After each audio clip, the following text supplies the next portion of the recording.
सर्वेभ्यो नमस्कारः। श्रुतिस्मृतिपुराणानाम् आलयं करुणालयं नमामि भगवत्पादशङ्करं लोकशङ्करम्। सर्वमङ्गलमाङ्गल्ये शिवे सर्वार्थसाधिके शरण्ये त्र्यम्बके गौरि नारायणि नमोऽस्तु ते। सौन्दर्यलहरी द्वितीयो भागः। 24तमः श्लोकः। गतैर्माणिक्यत्वं गगनमणिभिः सान्द्रघटितं किरीटं ते हैमं हिमगिरिसुते कीर्तयति यः स नीडेयच्छायाच्छुरणशबलं चन्द्रशकलं धनुः शौनासीरं किमिति न निबध्नाति धिषणाम्। पदच्छेदः। गतैः माणिक्यत्वं गगनमणिभिः सान्द्रघटितं किरीटं ते हैमं हिमगिरिसुते कीर्तयति यः सः नीडेयच्छायाच्छुरणशबलं चन्द्रशकलं धनुः शौनासीरं किम् इति न निबध्नाति धिषणाम्। अन्वयः। हे हिमगिरिसुते माणिक्यत्वं गतैः गगनमणिभिः सान्द्रघटितं हैमं ते किरीटं यः कीर्तयति सः नीडेयच्छायाच्छुरणशबलं चन्द्रशकलं शौनासीरं धनुः इति धिषणां किं न निबध्नाति। आनन्दलहरी इत्यस्मिन् प्रथमे भागे मन्त्रभागः विचारितः। इतः आरभ्य देव्याः सौन्दर्यं वर्णयति।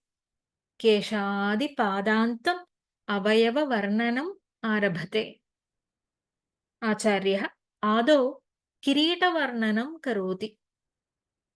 किरीटे स्थितां नानारत्नमणिकान्तिच्छुरितां चन्द्ररेखां दृष्ट्वा इन्द्रचापत्वेन आशङ्कते। हे हिमगिरिसुते। हिमगिरिः हिमप्रधानः गिरिः हिमालयः तस्य सुता पुत्री सम्बुद्धौ सुते। हे शैलराजनन्दिनि हे पार्वती। माणिक्यत्वं गतैः गगनमणिभिः सान्द्रघटितं हैमं ते किरीटं। माणिक्यत्वं गतैः। माणिक्यस्य भावः माणिक्यत्वं। माणिक्यं रक्तवर्णरत्नमस्ति। नानाविधरत्नभावं गतैः प्राप्तैः रत्नसमूहस्वरूपं प्राप्तैः माणिक्यरूपतां प्राप्तैः गगनमणिभिः। गगनम् आकाशम्। आकाशे मणयः के? आदित्याः। तैः 12 आदित्यैः मित्रवरुणादिनामकैः 12 आदित्यैः सान्द्रघटितं। सान्द्रं नीरन्ध्रं घनं निबिडं यथा भवति तथा घटितं खचितं रचितं सुश्लिष्टतया योजितम्। आदित्यानाम् अत्यन्तसन्निकृष्टसेवार्थं भूषणगतमणित्वं युज्यते। 12 आदित्याः सेवातत्पराः सन्तः देव्याः सन्निकृष्टे समीपे एव वर्तन्ते। अतः ते देव्याः किरीटे रत्नानि इव शोभन्ते। पुनः हैमं। हेम्नः विकारः हैमं। हेमप्रधानं सौवर्णं सुवर्णमयं ते तव देव्याः किरीटं मकुटं। देव्याः किरीटं हेम्ना सुवर्णेन निर्मितमस्ति। हिमगिरिसुतायाः किरीटं कीदृशमस्ति? माणिक्यत्वं गतैः गगनमणिभिः सान्द्रघटितं हैमं किरीटं।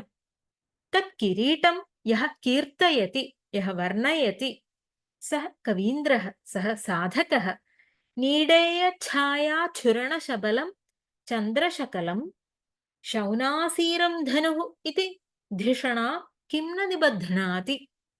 नीडेयछायाछुरणशबलं चन्द्रशकलं नीडे भवं नीडेयं नीडं गोलं किरीटं नीडे किरीटे खचितं नीडेयं रत्नस्थापनार्थः कुलायः गोलकः किरीटम् इति।